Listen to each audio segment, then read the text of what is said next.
Hello students, आज आपलं next lecture की त्या लेक्चरमध्ये आपण पाहणार आहोत सर्क्युलर मोशन आणि त्याच्या सर्व कॅरेक्टरिस्टिक्स. ठीक आहे. तर आता मागच्या लेक्चरमध्येच आपण पाहिलं what is mean bye circular motion, what is mean bye rotational motion, what is the basic difference between circular motion and rotational motion. ठीक आहे. तर आता आपण आपल्या युनिटला स्टार्ट करणार आहोत. युनिटची स्टार्टिंग आहे सर्क्युलर मोशन पासून. ठीक आहे. तर पाच सर्क्युलर मोशन. तर सर्क्युलर मोशनची जी बेसिक डेफिनेशन आहे तर ती आपण मागच्या लेक्चरमध्येच पाहिली. तर ती काय आहे तर motion of the object, motion of the particle along the circumference of circle is called as circular motion. आणि तिथे बेसिक काहीतरी 2 ते 3 एक्झाम्पल पण पाहिले होते. त्या एक्झाम्पल मध्ये जसं motion of the earth around the sun, motion of the electron around its nucleus. These are the many examples of circular motion. Okay, so now first of all the characteristics of the circular motion. Characteristics of the circular motion. Characteristics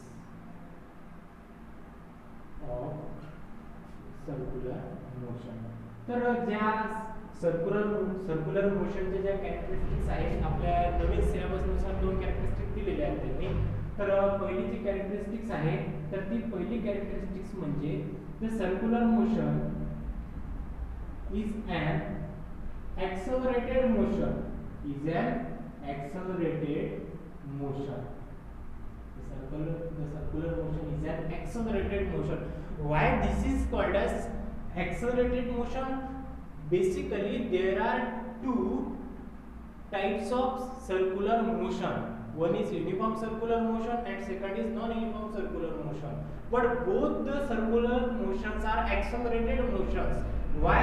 Because see, now consider this is the center and this is the circular path. And consider this is an object which is revolving circular orbit, that is it performs circular motion. Why this is called as accelerated motion? If the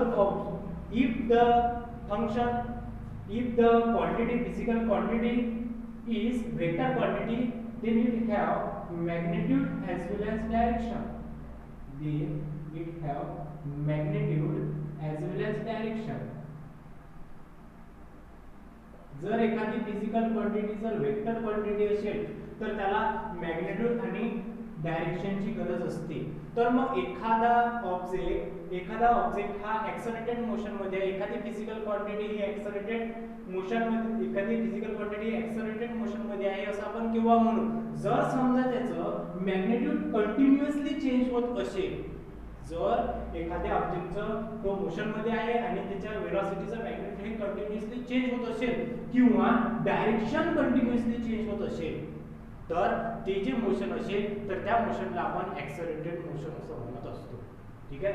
तर आता या circular motion मध्ये काय होते तर circular motion मध्ये जर समजा युनिफॉर्म सर्क्युलर मोशन असेल, what is mean by uniform circular motion? The motion of the particle along the circumference of circle with constant speed. जर समजा त्याची स्पीड कॉन्स्टंट असेल, जर समजा त्याची स्पीड कॉन्स्टंट असेल तर त्या प्रकारच्या सर्क्युलर मोशनला आपण कोणतं मोशन म्हणतो? Uniform circular motion. याचं बेस्ट एक्झाम्पल आहे the motion of the earth around the sun.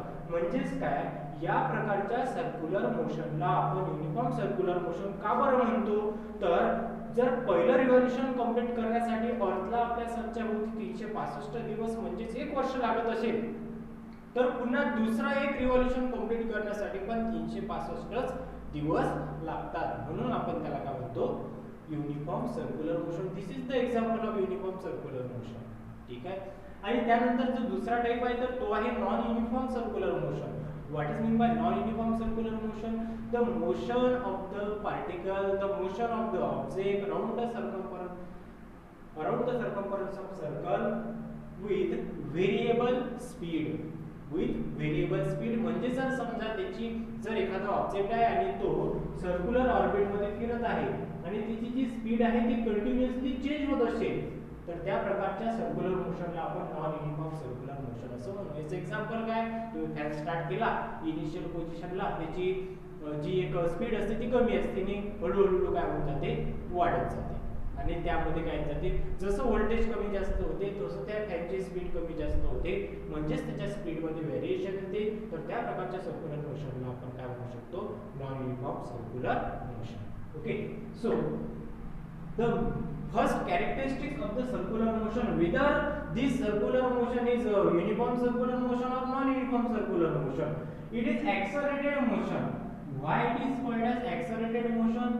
Why it is called as accelerated motion? आपण याला accelerated motion का बरं म्हणत असतो, तर ज्यावेळेस पार्टिकल हा सर्क्युलर मोशन परफॉर्म करत असते, तर त्यावेळेस जर युनिफॉर्म सर्क्युलर मोशन असेल तर त्याची स्पीड कॉन्स्टंट, आणि जर समजा नॉन युनिफॉर्म सर्क्युलर मोशन नसेल तर त्याची व्हेरिएबल स्पीड. पण इथं काय होते, जर समजा हा पार्टिकल याच्या सरकमफरन्सवर असं फिरून राहिला, तर याची प्रत्येक इन्स्टंटवर याची जी व्हेलॉसिटी असते, तर ही व्हेलॉसिटी काय असते, अलोंग द टँजंट. व्हेलॉसिटी काय असते, ही अलोंग द टँजंट असते, म्हणजेच हे याच्या रेडियस सोबत काय करते, परपेंडिक्युलर. आपण याला काय म्हणते, ही जी व्हेलॉसिटी असते, तर ही व्हेलॉसिटी असते टँजेन्शियल व्हेलॉसिटी. ओके, तर ही व्हेलॉसिटी प्रत्येक इन्स्टंटवर काय होत जाते, अशी चेंज होत जाते. ठीक आहे, म्हणजेच काय की ऍक्सेलरेटेड मोशन साठी आपल्याला दोनच गोष्टी पाहिजेत असतात, तर त्या म्हणजे एकतर त्याचं मॅग्निट्यूड कंटिन्युअसली चेंज व्हायला पाहिजे, एकतर त्याची डायरेक्शन काय व्हायला पाहिजे, कंटिन्युअसली चेंज. तर मग सर्क्युलर मोशन मध्ये ते युनिफॉर्म सर्क्युलर मोशन असो किंवा नॉन युनिफॉर्म सर्क्युलर मोशन असो, तर त्याची जी व्हेलॉसिटी असते तर ती प्रत्येक इन्स्टंटवर चेंज होत जाते, म्हणून आपण सर्क्युलर मोशनला ऍक्सेलरेटेड मोशन असं म्हणतो. ठीक आहे, तर what is the first characteristic of the circular motion? The circular motion is an accelerated motion. This is the first characteristics of circular motion. Okay, so now second characteristics. What is second characteristic of the circular motion? The second characteristic of the circular motion is an periodic motion. Is a periodic motion. Why it is called as periodic motion? Why it is called as periodic motion? तर एखादा particle आहे आणि हा circular motion perform करून राहिला. ठीक आहे, याची पोझिशन इनिशियल पोझिशन ही होती, पुन्हा याने एक रिव्हॉल्यूशन कंप्लीट केलं आणि पुन्हा हा इथं आला. पुन्हा जर याला मोशन मध्ये यायचं असेल तर पुन्हा याला हाच पाथ काय करायचा आहे, कव्हर करायचा आहे. म्हणजेच काय की ज्यावेळेस हा मोशन मध्ये असेल तर त्यावेळेस त्याचा जो पाथ आहे तर तो पाथ काय होतो, रिपीट होतो. तर त्यावेळेस त्याचा पाथ काय होतो, हा रिपीट होतो, म्हणून आपण या सर्क्युलर मोशनला काय म्हणत असतो, it is an periodic motion. Okay, this is the characteristics of the circular motion. What is first characteristics? The first characteristic of the circular motion is that uniform circular motion is the accelerated motion, whether it is uniform or whether it is non-uniform circular motion. And second is circular motion is an periodic motion, that is it is repeat its path. Okay, so now the second topic is kinematics of circular motion. Kinematics of circular motion. So kinematics of circular motion म्हणजे काय, तर ते कायनेमॅटिक्स. तर कायनेमॅटिक्स मध्ये काय पाहत असतो आपण, तर कायनेमॅटिक्स मध्ये पाहत असतो एखादा जर ऑब्जेक्ट मोशन मध्ये असेल तर तो मोशन मध्ये असताना त्याचे जे बेसिक पॅरामीटर्स असतात, जसं व्हेलॉसिटी आहे, ऍक्सेलरेशन आहे, डिस्प्लेसमेंट आहे, हे जे सर्व बेसिक पॅरामीटर आहे त्यांचा स्टडी मोशन मध्ये आपण त्याला काय म्हणतो, आपण त्याचं कायनेमॅटिक्स. तर पाहता कायनेमॅटिक्स ऑफ सर्क्युलर मोशन. तर कायनेमॅटिक्स ऑफ सर्क्युलर मोशन हे लक्षात घेण्याच्या अगोदर आपल्याला काही बेसिक टर्म्स आहेत की त्या लक्षात ठेवायच्या आहेत. तर यामध्ये जो सर्वात पहिला येतो तर तो येतो रेडियस वेक्टर.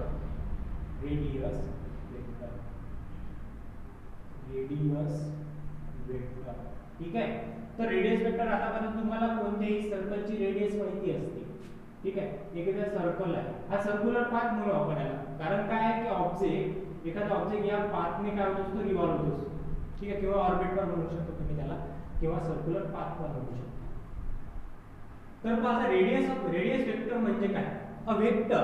आता हा सर्कल आहे आणि या सर्कलचा सेंटर O आहे आणि एखादा या कोणत्याही या सर्कम्फरन्सवर एखाद्या पॉइंटवर एखादा ऑब्जेक्ट हा प्लेस आहे A सपोज कन्सिडर केला आपण ठीक आहे then what is mean by radius vector a vector drawn from the center of the circle to the position of particle is called as radius vector okay understood radius vector म्हणजेच काय vector आहे यामध्ये vector आहे म्हणजेच काय magnitude पण असेल आणि त्यानंतर डायरेक्शन पण असेल मग आता या रेडियस वेक्टरची मॅग्निट्यूड काय राहते तर या रेडियस वेक्टरचं मॅग्निट्यूड म्हणजेच काय की या सर्क्युलर पाथची रेडियस म्हणजेच काय हे मॅग्निट्यूड ओके आणि त्यानंतर what is the function of this radius vector what is the function of radius vector becomes जर समजा सर्कम्फरन्सवर कोणत्याही एखाद्या पॉइंटवर जर पार्टिकल प्लेस आहे तर सेंटर पासून त्याची पोझिशन जर कोणी दाखवत असेल तर तो दाखवतो रेडियस वेक्टर जसं आता सपोज हा पार्टिकल B आहे इथं ठीक आहे तर मग आता आपल्याला B या पार्टिकलची पोझिशन दाखवायची सेंटर पासून तुम्ही काय करून घेसाल एक सरळ रेडियस काढसाल आणि त्यानंतर याला एक एरो दाखवून देसाल म्हणजे या सेंटर पासून या पार्टिकलची पोझिशन काय आहे B आणि हा वेक्टर झाला वेक्टर OB आणि या पार्टिकलची पोझिशन OA या वेक्टरने ठीक आहे this is the basic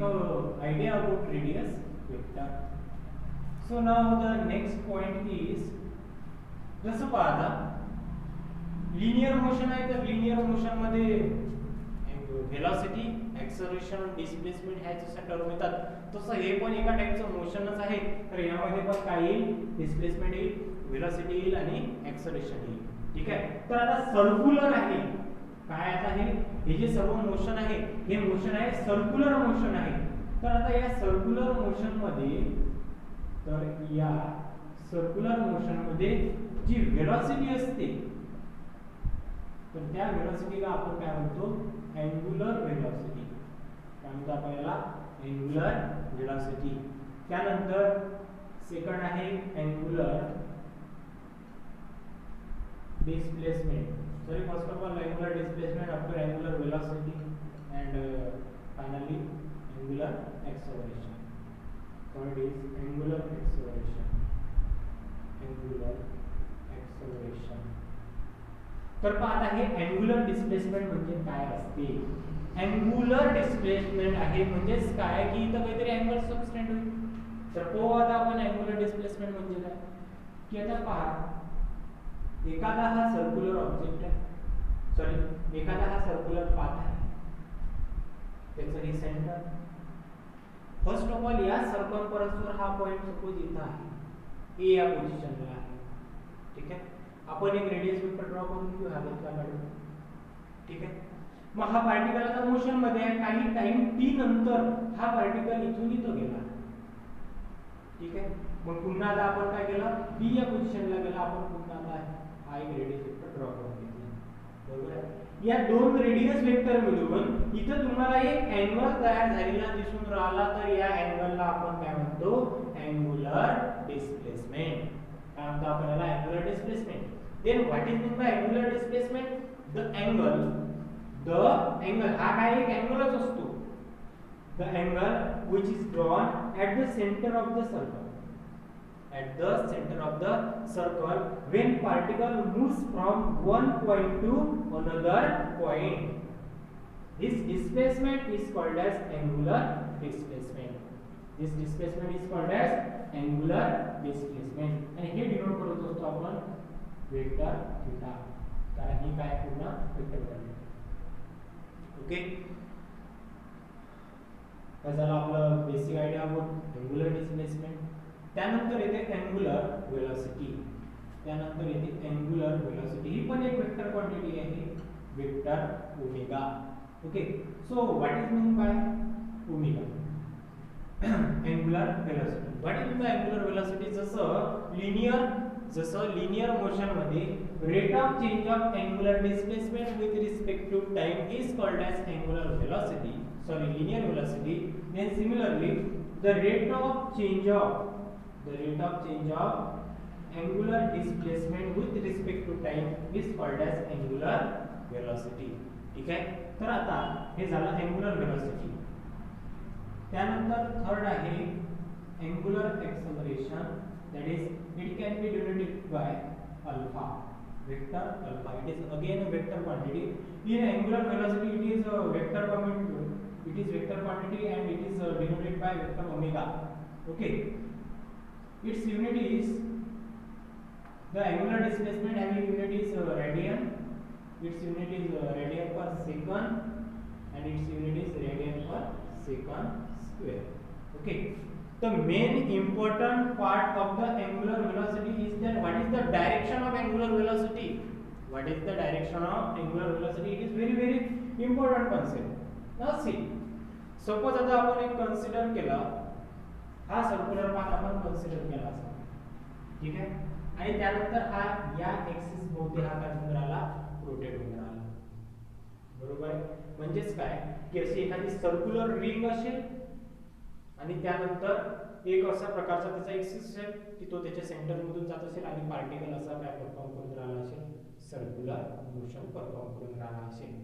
तर what is the direction of the angular velocity becomes, तर आता ही जी अँग्युलर वेलोसिटीची डायरेक्शन असते तर ही निघत असते राईट हँड थंब रूल ने. कशाने? Right hand thumb rule. What is right hand thumb rule? ज्यावेळेस आपण अशा प्रकारे आपला हँड क्रिएट करू तर त्यावेळेस काय होते की जो आपला एक आउटस्ट्रेच थंब असेल आणि त्यानंतर ह्या कर्ल्स फिंगर्स असतील, पार्टिकल हा असा मूव्ह होऊन राहिला, म्हणजेच ह्या ज्या कर्ल्स फिंगर्स आहेत तर ह्या कर्ल फिंगर्स शो करून राहिल्या the direction of motion of the particle, the direction of motion of the particle, and this outstretch thumb give the direction of angular velocity. Okay, this is all about angular velocity. And similarly angular acceleration, angular acceleration, it is the rate of change of angular velocity with respect to time. It is called as angular acceleration and having unit is radian per second square. And again the direction of angular acceleration can be given by right hand thumb rule. Okay.